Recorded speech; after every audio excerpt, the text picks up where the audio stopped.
le voit partout en publicité, le Galaxy A7 est le nouveau smartphone milieu de gamme de Samsung. 3 appareils photo, un prix de 350 €. Est-il à la hauteur de ses rivaux chinois? C'est ce que nous allons voir dans ce test. Esthétiquement, le Galaxy A7 n'est pas vraiment incroyable. Il y a encore beaucoup de bordures autour de l'écran et on est loin de ce que proposent certains constructeurs aujourd'hui. Au dos, Samsung essaye quand même de suivre la tendance, mais on doit reconnaître que c'est très joli et que les couleurs proposées comme ce bleu sont très agréables à regarder. Autre particularité esthétique du Galaxy A7, et pour le coup on est vraiment séduit, le capteur d'empreinte digitale se trouve sur le côté de l'appareil comme sur les anciens Sony. Résultat, c'est très facile de le déverrouiller en main, le pouce tombe naturellement sur le capteur ou l'index si vous le tenez de la main gauche, et donc ça fonctionne très bien. À l'avant, et c'est une des forces de Samsung, on trouve évidemment un écran de technologie Super AMOLED.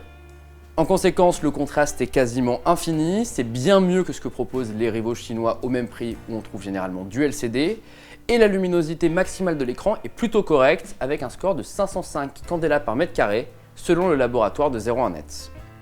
Nous avons mesuré un delta E de 5,97 par défaut et de 2,32 si on configure le mode d'affichage sur basique.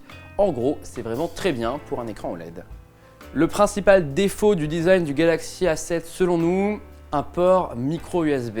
Oui, en 2018, Samsung continue de ne pas mettre de l'USB-C dans tous ses produits et c'est vraiment très dommage puisque du coup, ce n'est pas réversible, c'est surtout incompatible avec la plupart des autres appareils qu'on achète et donc on espère vraiment que Samsung va s'y mettre en 2019 et que tous les appareils seront enfin USB-C. Malgré le dos en plastique, pas de recharge sans fil, pas de recharge rapide non plus, mais on conserve quand même une prise jack qui va permettre aux plus audiophiles d'entre vous d'écouter de la musique avec des écouteurs filaires. Le Galaxy A7 est-il un smartphone endurant?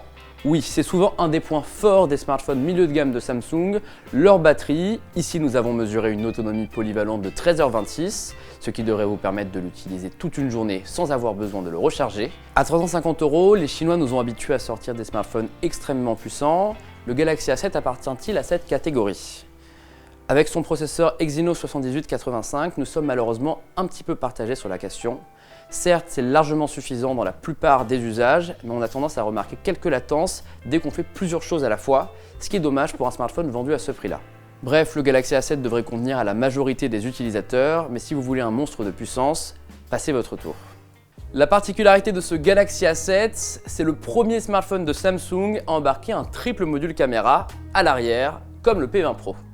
À quoi servent ces 3 capteurs? On trouve un grand angle de 24 mégapixels, un ultra grand angle 120 degrés de 8 mégapixels et un troisième capteur de 5 mégapixels qui n'est là que pour recueillir des informations pour le mode portrait.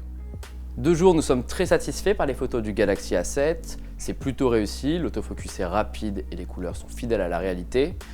Mais la nuit, c'est beaucoup plus compliqué, notamment parce qu'il y a une mauvaise gestion de la lumière, parce que l'autofocus est très lent et que les photos ont tendance à être un petit peu trop floues selon nous.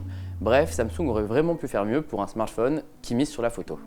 Samsung n'est pas le premier à proposer un ultra grand angle sur un smartphone et on s'avoue toujours autant convaincu par son utilité. C'est vraiment amusant, ça permet de capter beaucoup plus de personnes sur une image.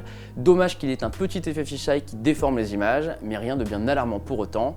Vous devriez largement pouvoir vous amuser avec ce capteur. Enfin, le troisième capteur est censé améliorer la qualité des photos en mode portrait. Pour être honnête, on n'a pas tendance à remarquer une grande différence par rapport à d'autres smartphones. C'est pas mal, mais rien d'exceptionnel. Bref, le Galaxy A7 n'est pas le meilleur smartphone pour prendre des photos, mais il s'en sort très bien pour un appareil milieu de gamme. Pour conclure, disons que ce Galaxy A7 n'est pas un mauvais smartphone, c'est même un appareil milieu de gamme tout à fait honorable, mais si vous voulez vraiment bien optimiser vos 350 €, on vous conseille peut-être d'aller regarder du côté de la concurrence.